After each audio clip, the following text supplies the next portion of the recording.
RH. Code RH. Merci de nous retrouver et de nous faire confiance encore sur les ondes de votre radio, la radio aux 1000 couleurs, les 98.5 Cocody FM by MCK. Je suis Parker Sako. C'est un grand honneur de vous retrouver encore une fois. Nemani Talent, en partenariat avec Radio Cocody FM, vous offre cette émission, cette lucarne consacrée aux ressources humaines. Alors nous avons la présence de monsieur Guillaume. C'est un grand honneur, monsieur Guillaume, de vous avoir dans cette émission.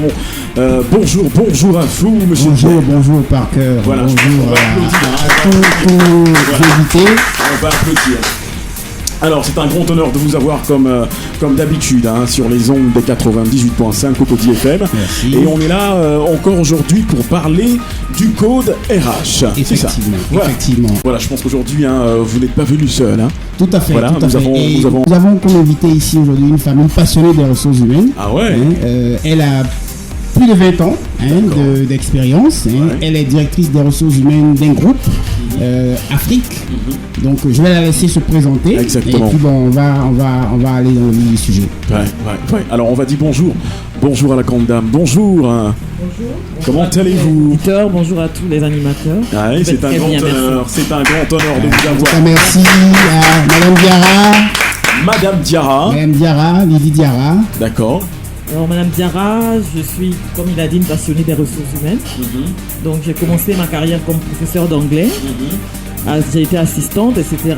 Et aujourd'hui, je suis directrice des ressources humaines pour Unilever et la zone Afrique francophone. Super. Eh ben voilà, donc c'est super, Donc un professeur qui nous accueille pour accueillir un ancien professeur. Ben c'est super. Voilà. Merci. C'est super, Merci. c'est magnifique. Alors monsieur Guillaume, on va présenter rapidement Nemani Talent pour les auditeurs.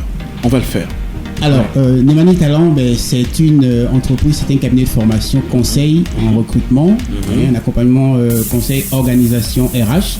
Donc, nous avons le plaisir de démarrer un partenariat avec Cocody FM, votre radio, qui parle pour vous, qui pense à vous et qui travaille pour vous. Et Nemani Talent se joint à Cocody FM pour travailler pour vous, pour vous apporter du contenu et puis pour vous apporter vraiment de la belle humeur pour accompagner l'ensemble de vos projets professionnels.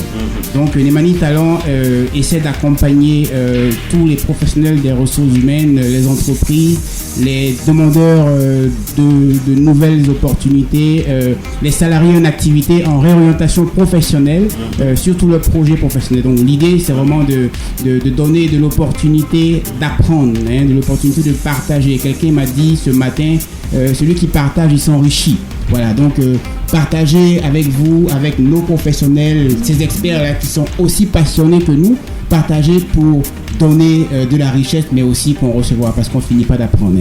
Voilà, justement, on finit pas d'apprendre. Je pense que là, c'est bien dit. Alors, monsieur Guillaume, on va maintenant présenter les différentes rubriques de cette émission, le code RH. Ok, alors, merci Parker. Comme je l'ai dit, le samedi dernier, on a fait notre intro. Aujourd'hui, voici le programme que nous aurons. Alors, nous allons avoir le privilège chaque samedi de recevoir sur le plateau au cours de cette émission une professionnelle des ressources humaines ou du management de façon générale, avec qui on va partager au cours d'une première rubrique, c'est le talk show à la radio. On va parler d'un sujet, et le sujet qui fera l'objet de l'intro de cette émission là, c'est la riposte face au Covid, entreprise par entreprise, secteur par secteur. Et là, on va parler avec Madame Diarra du secteur d'activité dans lequel elle exerce. Ensuite, nous aurons l'occasion d'amorcer la deuxième rubrique de notre émission, qui est le coaching online, où on va répondre à des questions d'auditeurs, des questions aussi de personnes qui sont sur le plateau, nos questions nous aussi, à Madame Diarra, mais à moi-même aussi, parce que je me pose des questions également.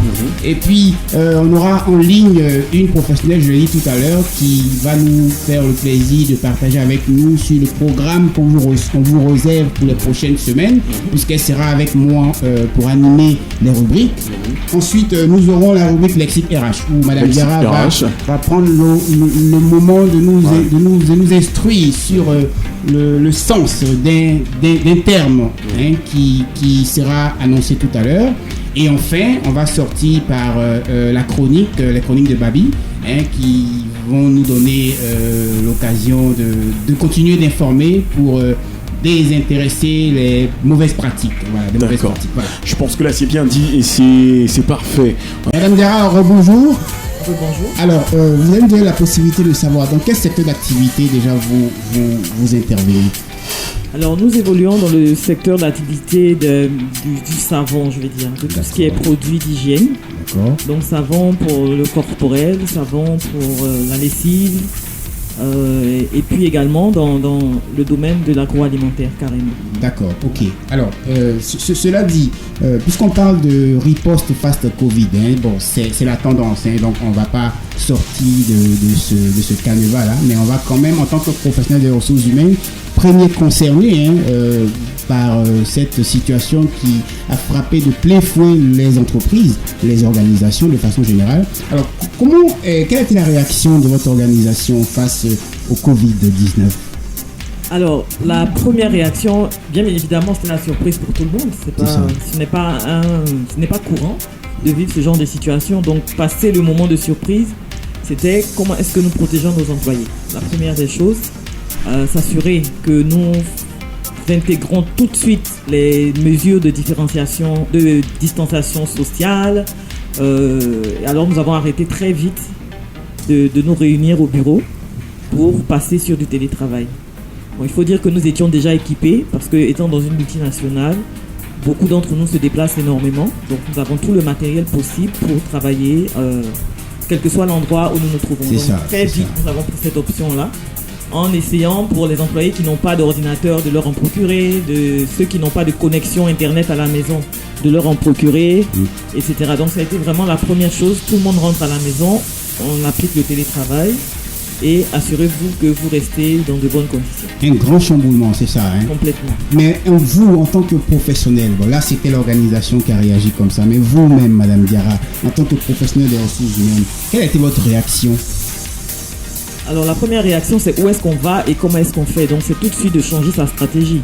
C'est ça. Parce qu'au début de l'année, on a des stratégies qu'on va mettre en place sur toute l'année, sur 2 ans, 3 ans. Et puis vous avez le Covid et vous dites non, il faut revoir un peu tout. Donc s'assurer de sécuriser les emplois. C'était mon premier souci. S'assurer que nous sécurisons les emplois. Nous avons des personnes qui travaillent avec nous.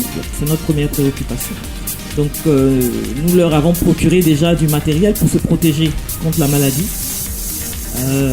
Changer un peu la donne du point de vue du bureau et lui-même, parce que nous avons une usine. D'accord. Donc les employés qui peuvent travailler de la maison sont rentrés à la maison, mais tous les employés qui sont à l'usine sont restés. Alors il fallait redimensionner le bureau de telle manière que la distanciation sociale soit effective. Il fallait impliquer les médecins pour donner des conseils et faire le suivi sur place. Donc c'est ce que nous avons mis en place. Remettre la cantine en place, désinfecter le bureau, désinfecter les bus, les cars de transport. Donc c'est ce que nous avons mis en place très tôt pour que les employés puissent s'en sortir et puis assurer avec la direction au-delà de la Côte d'Ivoire que nous pouvons assurer les salaires. Justement, quels ont été les emplois qui ont été directement touchés ? Parce que c'est sûr que avec les dispositions qu'il a fallu prendre, avec les dispositions que l'État aussi a permis aux entreprises, il y a eu des emplois spécifiques, des postes, on va dire, qui ont été directement touchés. Mais c'est lesquels au sein de votre organisation ? Alors il faut dire que nous avons eu, je dirais, la chance entre guillemets d'être dans un domaine qui répond directement aux problèmes du Covid. Parce que nous produisons du savon, du gel hydroalcoolique et nous sommes en première ligne. Par conséquent, nous étions obligés déontologiquement de continuer à travailler. Donc nous avons continué et aucun emploi n'a été jusqu'à ce jour supprimé ou quoi que ce soit. Donc nous avons continué comme d'habitude. Et jusqu'à quand, je ne sais pas, mais c'est l'effort que nous essayons de faire. Nous assurer que quand même nous servons la population en termes de produits. Et puis nous avons essayé aussi de faire quelques dons pour aider les populations démunies. Ah ben, les dons, tout le monde en a besoin. Hein, donc, regardez un peu du côté de là où je suis, hein, du côté de Cocody FM. Hein. C'est une radio à vocation sociale, éducative. Donc, on est complètement ouvert. Hein. Madame la directrice générale ne va pas me faire dire le contraire. C'est ça. Voilà, donc on est complètement ouvert. Voilà. On a besoin. Merci déjà pour ce que vous allez faire pour Cocody FM. On peut dire merci à Madame Diarra. Merci beaucoup. Nous allons penser à vous. Merci beaucoup. Alors, ça m'emmène à... Oui, allez-y, Parker, vas-y. Moi, la question que je voulais poser un peu à Madame Diarra, c'est justement par rapport à la situation du Covid-19. Est-ce que vous avez rencontré des situations rocambolesques, des situations conflictuelles avec on peut le dire ainsi, des employés de l'entreprise, par exemple? Alors la première chose à laquelle je pense, c'est un employé qui travaille à l'usine. D'accord. Et qui dès le départ a eu tellement peur du Covid qu'il s'est mis à développer des symptômes mais qui était complètement fatigué. Ouh là là. Il nous a appelé, mais je me sens pas bien, j'ai mal à la gorge, etc. Oui, mais passe le test, au moins fais le test pour voir s'il y a un souci. Mais il était vraiment, vraiment, vraiment effrayé. Et puis vous discutez avec lui et vous voyez que c'est fondé sur rien du tout en fait. Donc finalement, il a passé quand même une semaine à la maison, le temps de faire son test et tout ça. Et il s'est rendu compte qu'en fait, ce n'était rien d'autre. Et on s'est un peu marré, on a un peu rigolé. C'était plus de peur qu'effectivement de mal. Wow, super. Monsieur Guillaume. Oui. Alors, nous sommes orientés accompagnement des jeunes diplômés, je l'ai dit tout à l'heure, puisque on veut partager les best practices. Vous êtes une professionnelle passionnée. Notre cible, entre autres, ce sont les étudiants, les jeunes diplômés. Hein. Quand on est à l'antenne, on veut parler d'eux, on veut parler pour eux. Alors, vous, la professionnelle des ressources humaines, Madame Diarra, comment vous envisagez la suite sur certains processus de votre entreprise, notamment le recrutement, la formation, la gestion des talents, le développement des compétences et ces différents aspects de l'environnement, de la fonction? Comment est-ce qu'ils sont envisagés au sein de votre organisation? Alors, en règle générale, nous avons des programmes. Par exemple, là, nous sommes en train quand même, malgré la distanciation sociale, malgré le fait que nous sommes toujours en télétravail, nous sommes en train quand même de recruter un certain nombre de stagiaires que nous formons. Et nos stagiaires, ce ne sont pas des stagiaires photocopies comme on dit, ce sont des vrais stagiaires qui rentrent dans l'entreprise et qui apprennent à travailler. Ce sont vraiment des stages de pré-emploi qui vous permettent de rentrer directement dans un poste. Donc ce programme, nous le continuons quand même. Sachant que le Covid a complètement changé notre manière de réfléchir. Là où nous étions persuadés qu'il fallait être au bureau, non, nous nous rendons compte que ce n'est pas nécessairement le cas. Et que ce n'est pas nécessaire d'être forcément au bureau. Donc nous continuons sur nos projets comme si de rien n'était. D'autant plus que nous ne savons pas à quel moment cette histoire de Covid-19 va s'achever. Il ne faut pas que la vie s'arrête. Donc nous continuons, nous savons que notre entreprise va continuer à fonctionner. Donc tous nos recrutements en termes de stagiaires, en termes de postes ouverts, continuent normalement. Alors il faut savoir que c'est vrai, la première réaction était de réorienter le budget. Parce qu'aujourd'hui, tout le budget formation, par exemple, il est plutôt utilisé pour acheter des masques pour les employés, pour acheter du gel, pour cette dépense de ce type-là. Et ce que nous faisons vraiment, c'est d'essayer de continuer la formation. Nous avons toute une plateforme de e-learning que nous utilisons, que ce soit sur LinkedIn ou sur notre plateforme en interne. Nous proposons des formations et le télétravail donne vraiment cette opportunité-là de prendre le temps d'apprendre, de faire son travail au quotidien, mais aussi d'apprendre autre chose.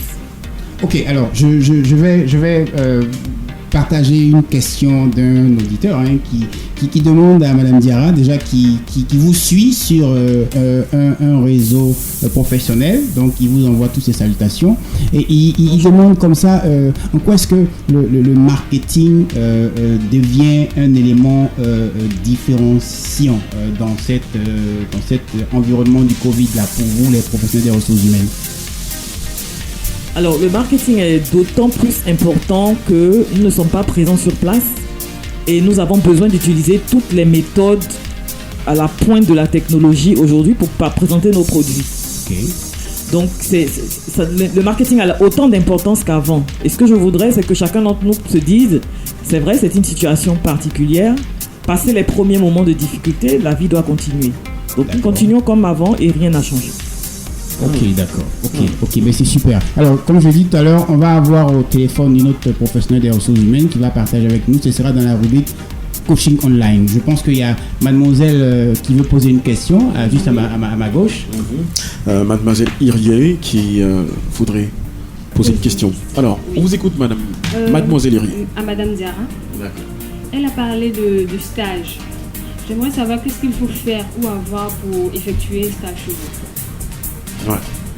Une excellente question, hein, M. Guillaume. C'était le but.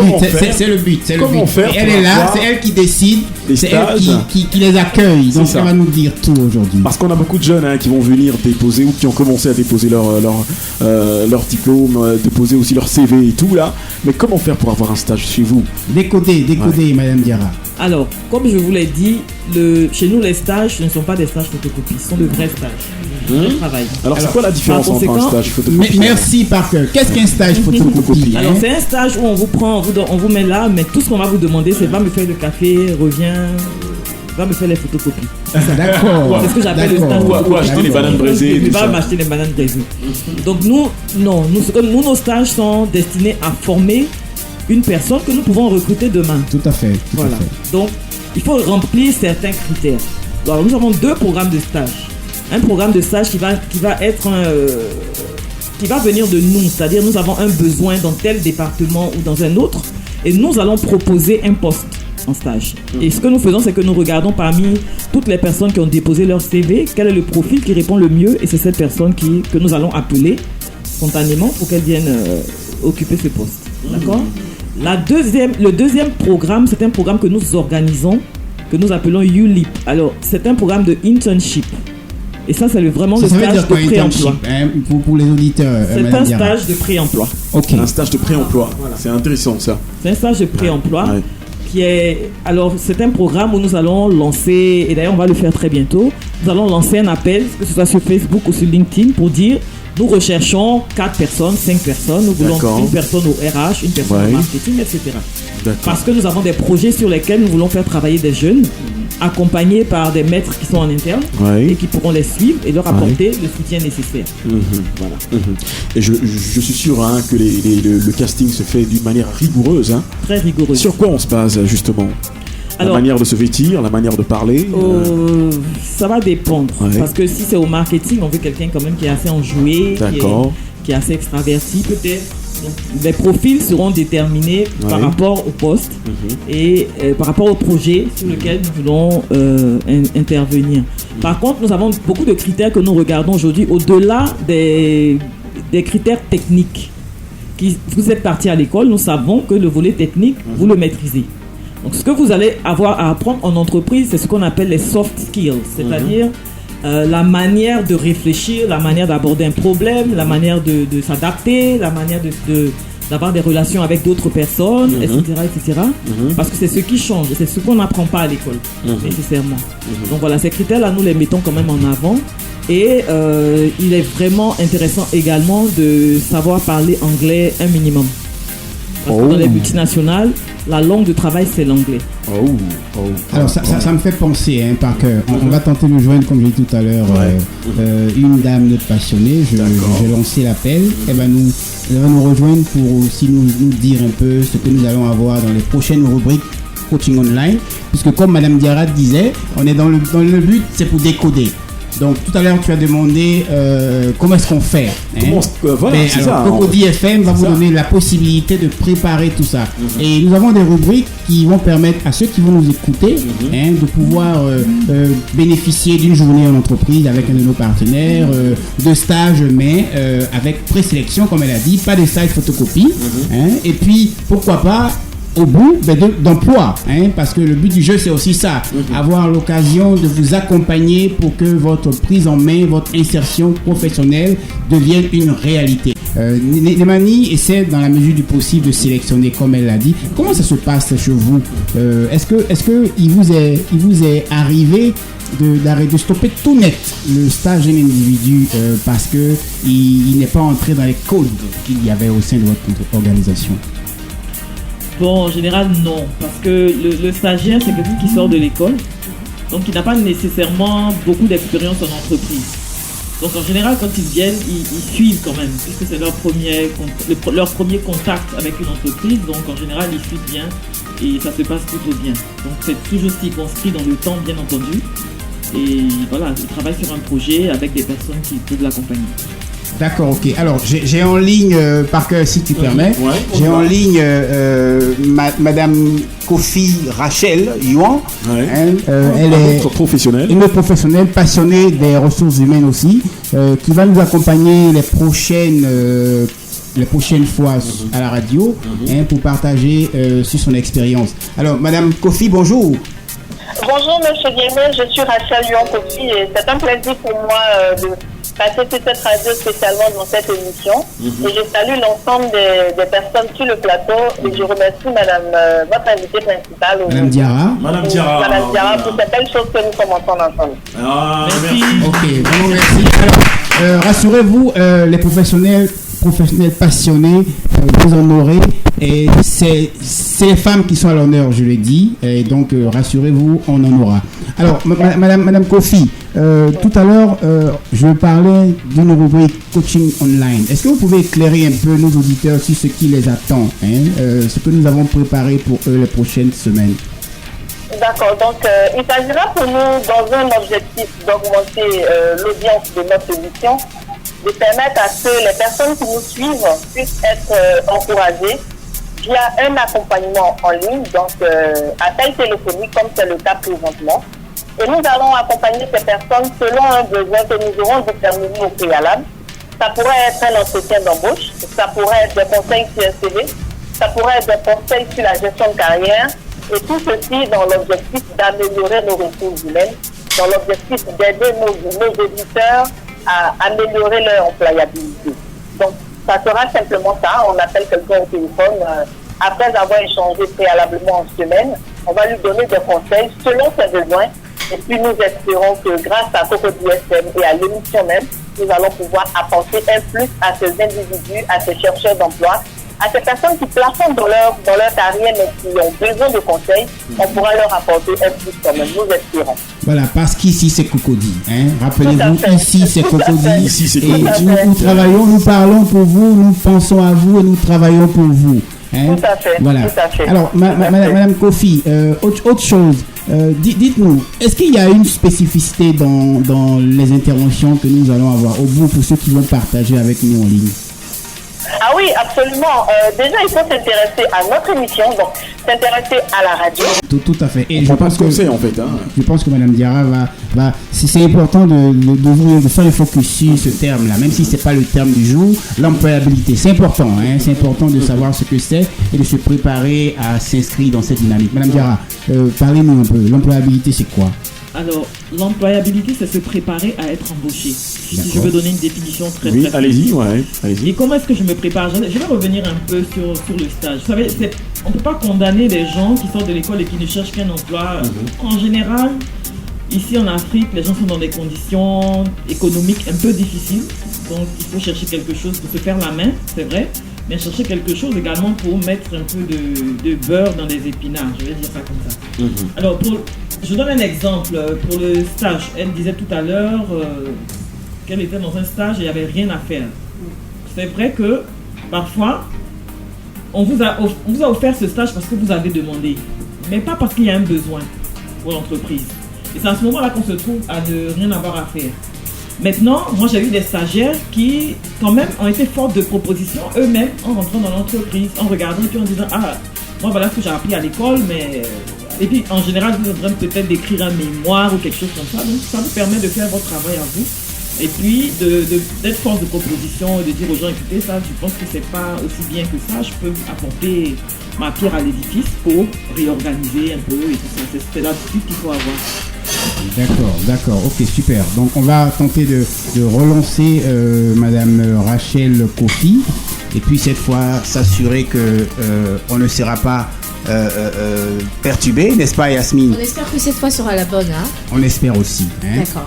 Alors Madame Kofi, vous êtes là? Très bien. Ok, super. Donc vous aviez, vous teniez le propos concernant le plus qu'on veut apporter à nos auditeurs. Tout à fait. Donc, vous aviez parlé du coaching online. donc le coaching en ligne, qui va consister à apporter une réponse à un besoin d'un interlocuteur, d'un auditeur, pardon. Et donc, selon un besoin défini, nous allons essayer d'accompagner cet auditeur en ligne. Et donc, on va le contacter en semaine. Nous allons mettre à leur disposition une ligne ouverte au sein de la radio. Des instructions seront faites. Et au fur et à mesure, nous allons recevoir des auditeurs pour leur apporter un plus dans leur carrière professionnelle ou dans leur recherche d'emploi. Ok, super.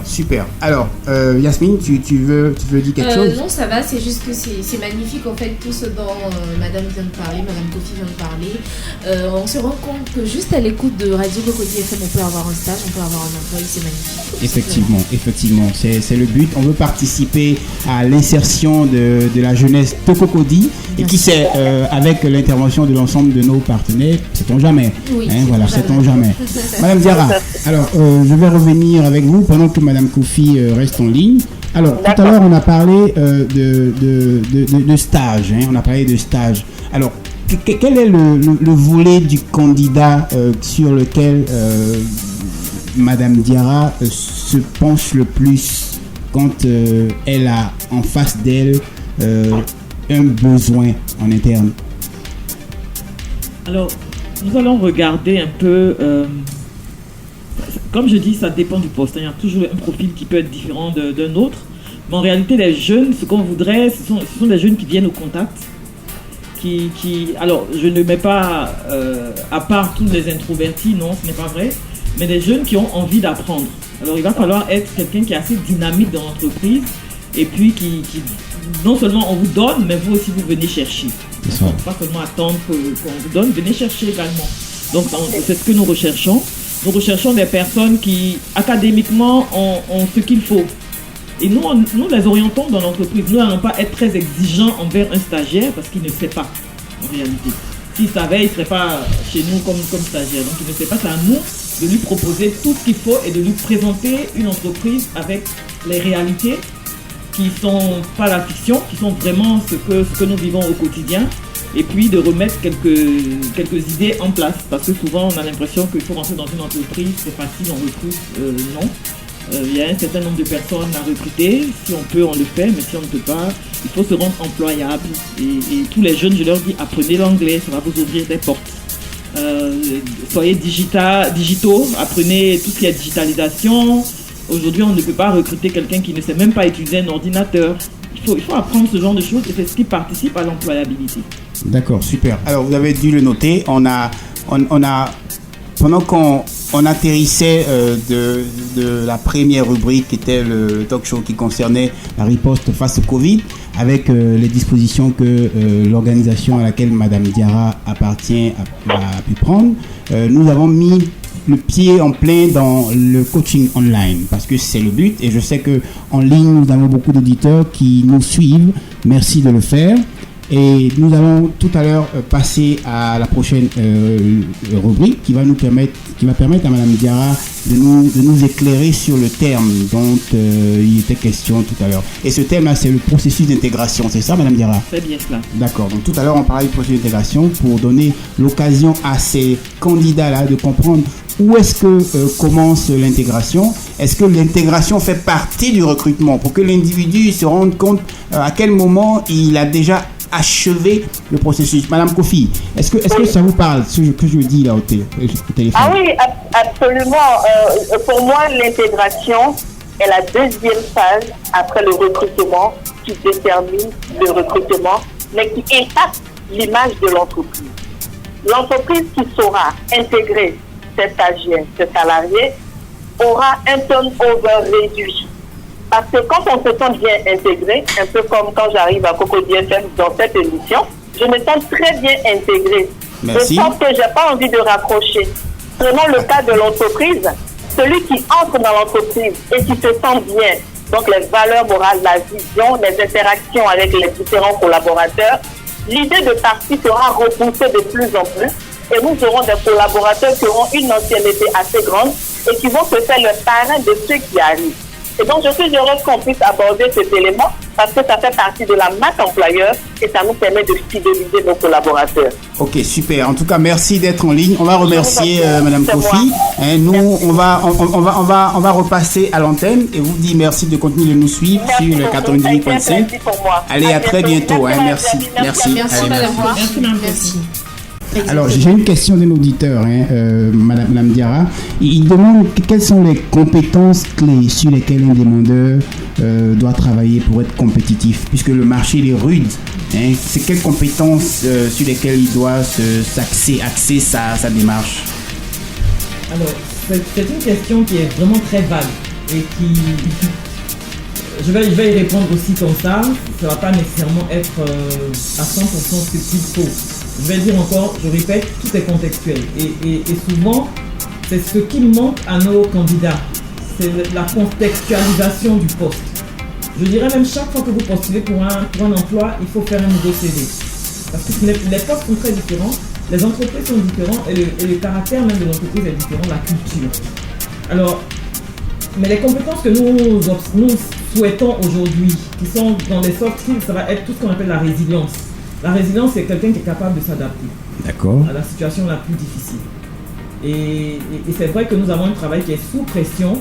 En général, nous cherchons des gens qui sont capables de résister à la pression, d'être assez humbles pour accepter la situation difficile.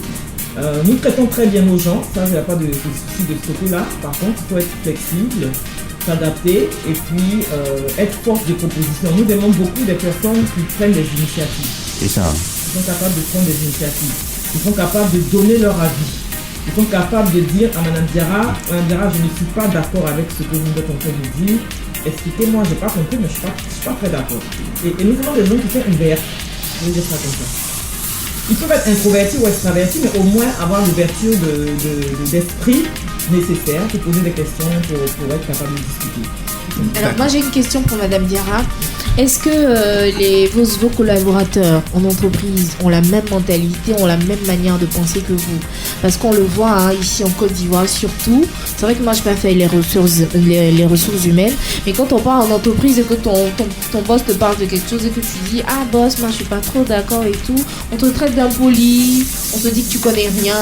T'as pas besoin de ne pas être d'accord, on te montre ce que tu dois savoir. Donc quand tu dis que t'es pas d'accord, les gens ne perçoivent pas ça bien en fait ici en Côte d'Ivoire. Donc moi j'aimerais savoir, est-ce que c'est vraiment conseillé pour quelqu'un qui vient d'entrer dans une entreprise qui n'est pas d'accord avec un point de vue de dire je ne suis pas d'accord avec votre point de vue?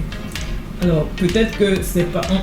On dit qu'on peut tout dire à quelqu'un, il suffit d'y mettre la manière. C'est ça. Oui. Et c'est là où il faut percevoir la personne à qui vous parlez. Si c'est quelqu'un de nerveux, il y a une manière dont vous allez lui dire que vous n'êtes pas d'accord. Il y a des personnes qui ne se posent pas entendre ça. Vous pouvez même dire je n'ai pas compris. Ça veut dire que je ne suis pas d'accord. Mais en fait, je ne l'ai pas dit que je ne suis pas d'accord. D'accord. Je l'ai dit d'une certaine manière. D'accord. Je connais la personne qui est en face de moi. Ok, c'est rassurant. Voilà. Et c'est ce qu'on apprend en entreprise. Comment collaborer avec les gens. Vous pouvez avoir un patron qui est très ouvert. Vous pouvez avoir un patron qui est fermé, qui ne supporte pas la discussion. En ce moment, comment est-ce que vous allez faire pour vous faire remarquer? Ça va être dans les résultats que vous produisez. Même quand vous avez dit que vous n'avez pas dit que vous n'êtes pas d'accord, sur le papier que vous avez montré, vous démontrez que vous n'êtes pas d'accord. Que l'assertion n'est pas forcément juste. D'accord. Donc une chose, il faut démontrer, il faut prouver, il faut partir sur les faits. Voilà, donc c'est un peu ça. D'accord. C'est pas la terminologie qui compte. Oui.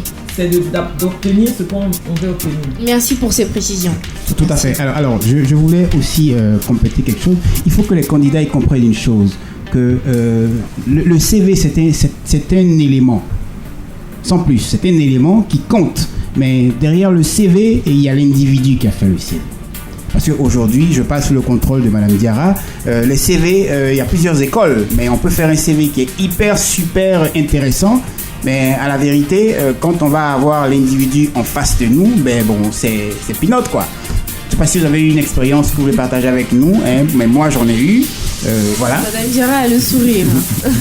Alors on va laisser à une des chroniqueuses sur le Monsieur Guillaume, vous parlez de CV intéressant. Intéressant en quel sens? Est-ce que ça dépend de l'école? Est-ce que ça dépend de l'école ou ça dépend de l'écriture, je ne sais pas, ou peut-être des compétences de la personne? D'accord. Alors, je prends deux approches. Je vais laisser mon invité parler de son expérience et puis je vais partager la mienne. D'accord? Ça vous va? Ça va. Ok, super. Madame Diarra, CV intéressant, c'est quoi? Déjà, c'est quoi un CV pour vous, Madame Diarra? Alors, un CV, c'est un document qui relate mon profil. D'accord. Quelles sont les études que j'ai faites? Quelle est l'expérience professionnelle que j'ai pu avoir? Voilà, c'est un peu ça. Ça décline mon identité et ça décline ma personnalité professionnelle. Donc c'est ce que vous avez dit, quand je lis le CV, je sais qui j'ai derrière. C'est ça. Ok? Si le CV est bien écrit. Donc il faut, un CV intéressant, c'est un CV qui est adapté au poste. Voilà. D'accord. Je recrute quelqu'un au marketing et puis je reçois un CV des ressources humaines, ce n'est pas un CV intéressant. Tout à fait. Si je reçois un CV du marketing et puis je dis bon c'est un poste nouveau, donc je n'ai pas besoin que la personne ait de l'expérience, c'est autre chose, ça peut être intéressant ou pas. Et c'est la personne derrière qui est intéressante en réalité. Le CV n'est que le papier qui nous présente cette personne. Tout à fait, tout à fait. Et pour compléter, Madame Diarra, merci ce que vous avez dit. Alors, c'est d'autant plus vrai que, comme beaucoup de candidats le font souvent, hein, mais ils adressent leur CV, ils ne mettent pas de contenu dans le corps d'email. Alors, on a vu passer une offre, on passe son CV. Il ne parle pas, votre CV. Il ne parlera pas. Tant que vous ne le faites pas pareil, il ne parlera pas. Donc, quand vous demandez c'est quoi un CV intéressant, dans notre projet en direct dans Code RH, c'est de décoder les différents aspects sur lesquels les candidats à l'emploi doivent se pencher pour en obtenir un, mais le garder. D'accord? Donc, première chose, il faut que ce candidat-là, il puisse travailler sur son outil principal qui est le CV. Et dans le CV, on met des informations. Des informations, elles peuvent être vraies ou moins vraies, ça dépend de comment est-ce qu'on va les tester. Mais il faut mettre des informations qui vont parler pour vous. Et quand on parle de compétences, par exemple, il ne faut pas faire la liste de toutes les matières que vous avez passées à l'école. Voilà, donc c'est déjà un élément important. Donc l'intéressant qu'il y a sur votre CV, c'est comme Madame Diarra l'a dit tout à l'heure, en fonction de l'offre pour laquelle vous avez préparé ce CV-là, c'est les compétences qui sont rattachées à cette offre, à ce besoin qui a été exprimé. Donc, si vous focalisez votre intérêt pour votre interlocuteur, le futur recruteur ou employeur, sur les compétences, mais il faut parler de compétences qu'il attend. Il faut parler de compétences qu'il attend. Si vous voulez focaliser parce que vous avez lu l'annonce et on a spécifié qu'il faut une femme ou bien il faut une expérience d'un certain niveau ou bien d'avoir travaillé dans un secteur d'activité bien précis, mais c'est sur ça qu'il faut focaliser. Vous prenez pas un CV, vous donnez à Monsieur Sako, écoute, quand tu vois passer une offre, tu adresses ça pour moi. Monsieur Sako, qu'est-ce qu'il va faire? Il a un mail. Dès qu'il a l'occasion, il envoie. Il a vu une offre passer sur un site, il envoie sans contenu, sans présentation, sans contextualisation, comme Madame Diarra l'a dit tout à l'heure. Voilà. Et c'est, oui, elle veut compléter quelque chose, je pense. Alors, je voudrais dire aussi qu'il faut faire attention. Il y a plusieurs écoles. Je reviens à la question de notre présentatrice tout à l'heure. Désolé. Voilà, qui nous disait que toutes les entreprises ne sont pas les mêmes. Et c'est vrai. Vous avez des entreprises comme les nôtres, peut-être qui sont un peu plus évoluées, qui vont vraiment avoir du respect pour la personne humaine et mettre l'être humain en avant. Et vous avez d'autres entreprises où ça ne va pas être le cas. Cependant, vous devez vous renseigner sur l'entreprise. Et c'est comme ça que vous présentez votre CV. Je donne un exemple. Aux ressources humaines, je cherche quelqu'un à recruter qui va travailler sur la formation. Je cherche un learning manager, un responsable formation. Vous avez fait les ressources humaines. Ce que vous allez mettre en avant dans votre CV pour ce poste, c'est ce que vous avez appris peut-être à l'école, qui est relatif à la formation. C'est ça que vous mettez en exergue. Ou relatif à votre expérience qui ressemble à ce que moi je cherche. Sinon, ça ne va pas m'intéresser. Et vous devez vous dire, un responsable des ressources humaines reçoit je ne sais pas combien de CV en même temps. Moi, des fois, sur LinkedIn, je peux avoir 600 invitations en un mois. Ouais. Alors, il y a tellement de demandes qu'il faut que vous vous singularisiez d'une certaine manière. Tout à fait. C'est important, c'est important. Et ça nous emmène, Parquet, avec ton accord, à passer dans la prochaine rubrique, rubrique. Voilà. L'éthique RH, oui.